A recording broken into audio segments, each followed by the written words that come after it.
talk a little bit about your educational initiatives. I know you've done some things with Brevard Public Schools. There's school buses parked here for field trips, of course, but describe a little bit about that. Well, it's interesting. We really did a reset on that about 2 years ago. We said it's time to take a look at what are our goals in terms of education. And there's really two of them that we came up with. That's our focus. The first one we've had for a long time, and that was really connecting people with nature, especially children, but everybody. There are incredible benefits for spending time in nature. Physical health benefits. Kids who play in the dirt when they're young are much less likely to get asthma when they get older. Psychological benefits, spiritual benefits. Right. Children on the autism spectrum do much better in spaces outside. But our mission is to make sure we protect all that wild space. And if you don't spend time as a kid sort of in free, open play in nature, you don't get to appreciate it. I mean, the most active conservationists are fishermen and hunters and birders and wildlife photographers and hikers and people who really appreciate what's out there. So we really want people outside, and so we have a bunch of initiatives to do that.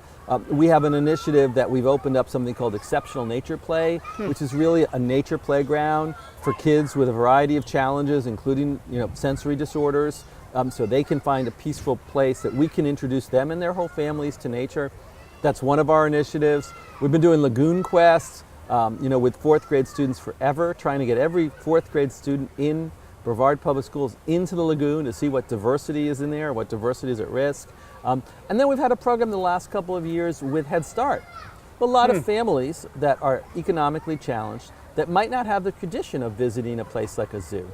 And so it's not just the issue of dollars to pay the admission fee, which we can deal with, but there's other factors like familiarity. If you never grew up going there, so for example, if you never grew up going to a NASCAR race, you might never go. And then when you go, oh my God, this is sort of exciting stuff.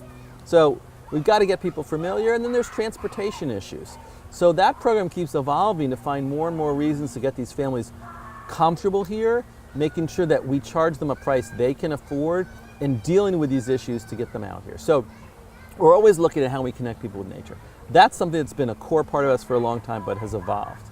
The piece that we're really excited about, and not at the same time, is we've seen this real decline in American belief in science. And I love this famous quote, science is real whether you believe in it or not.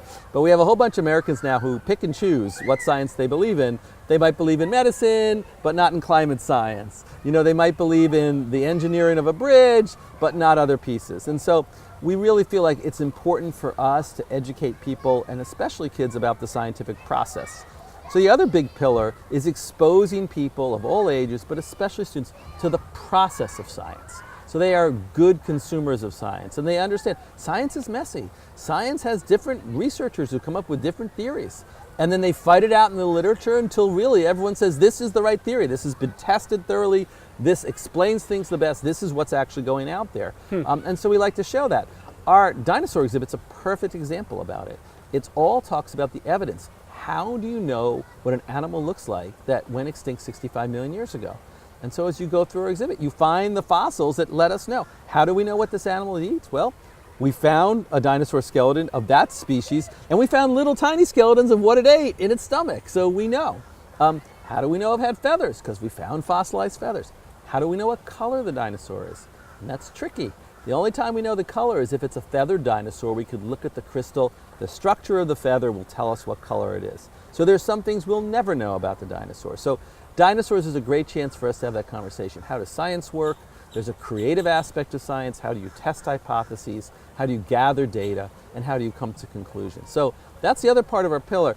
My daughter, who's 14, carries a cell phone. She's got all the knowledge on earth in her pocketbook, right? But what she might not have if we don't work with her is an understanding of how that knowledge was really developed. So that's the other part of our sort of education focus. The third thing we're just ramping up on is to really put the structure in place here in the zoo to make sure that what we're doing is effective, and to constantly evaluate the outcomes of the programs we offer. So that's coming up next. We need to develop more capabilities in those areas.